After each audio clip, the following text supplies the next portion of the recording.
First of all, Steeler Nation, you about to get rocked. I'm going to tell you why. First of all, Roger Goodell, the hit that Ed Reed put on that Manuel Sanders, are you fucking kidding me? You're going to suspend the man for trying to do a football play and knock the ball loose? The NFL, honestly, owners get together, sign up, and get rid of Goodell. The guy is nothing but trouble with this league. He's power hungry. He's a miniature version of David Stern, and we know how that turned out. Get him out of there. Exile him right now. Look, when you play football, you know the issues that are involved in the collisions, this and that. You know what you're getting into. Emmanuel Sanders, anyone on the Steelers will tell you the same thing. There's nothing wrong with that hit. The hit, I mean, it's just ridiculous right now. Guys are getting fined $400,000 missing game checks because he's trying to play football to help his team win. Get rid of Goodell. He's garbage. Now, to Mike Tomlin. Everyone's talking about this guy being a great coach.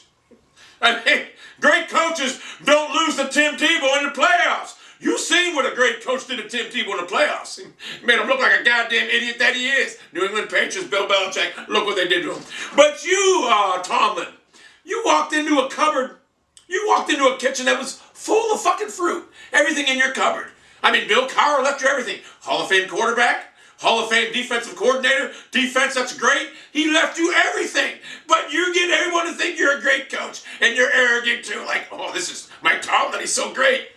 What would you have done if you had to coach the Cleveland Browns in 2008? What would you have done? I surmise you would have been fired in 2009. Much like Eric Mangini was. Because you would have probably posted 4-28 record or something like that. But you get a free pass because the cupboard was full of fruits, vegetables, steaks, everything. Mike Tomlin is great. No, you're not. No, you're not. Hall of Fame quarterback, Hall of Fame defensive coordinator, and let me tell you something, a great defense. Good coaches do not let Tim Tebow beat them in the playoffs. They make adjustments. You failed to do that. Your team got bounced against a Tebow-led Denver Bronco team that got slaughtered the week after by the New England Patriots. So how are you constituted as being a great coach? You're not. And I vow anyone in Pittsburgh, Ed Bouchette, to tell me that I'm wrong. I'm not wrong. Anyone can coach the fucking Pittsburgh Steelers right now to 10 wins. Anyone. It doesn't take a rocket scientist to figure that out.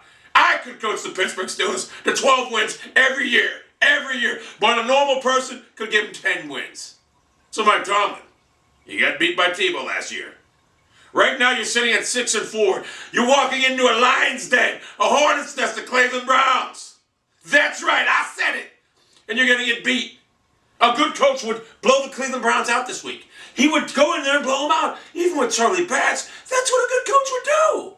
But you're not a good coach. You walked in, instead of having Swanson TV dinners, you had top-of-the-line filet mignon, whatever. You had roast. You had carrots, potatoes, everything. It was full. Fruits, vegetables, milk.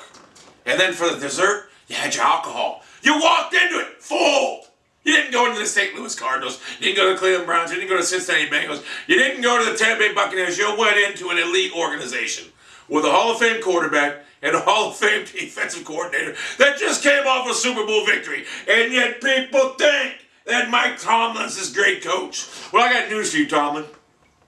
And listen to me very carefully. You coach any other team, you'd be one and done. Guaranteed.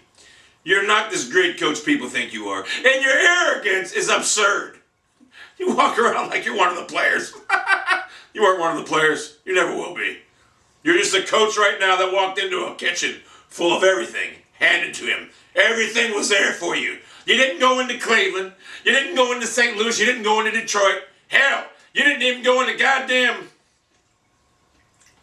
Arizona. You went into Pittsburgh.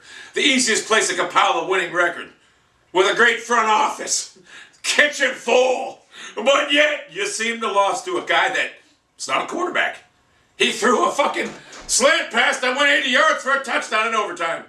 And your players remind you didn't know the game was over. Oh, don't we get the ball again? Oh, we don't get the ball? We don't get you.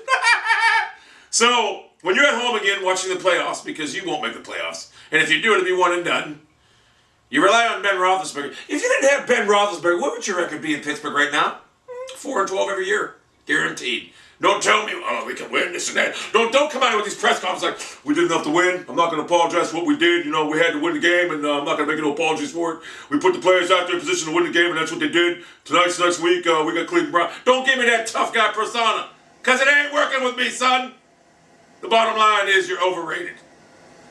Fact.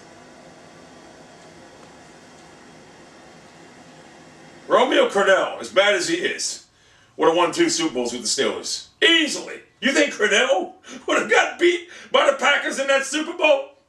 Come on, man. Come on, son.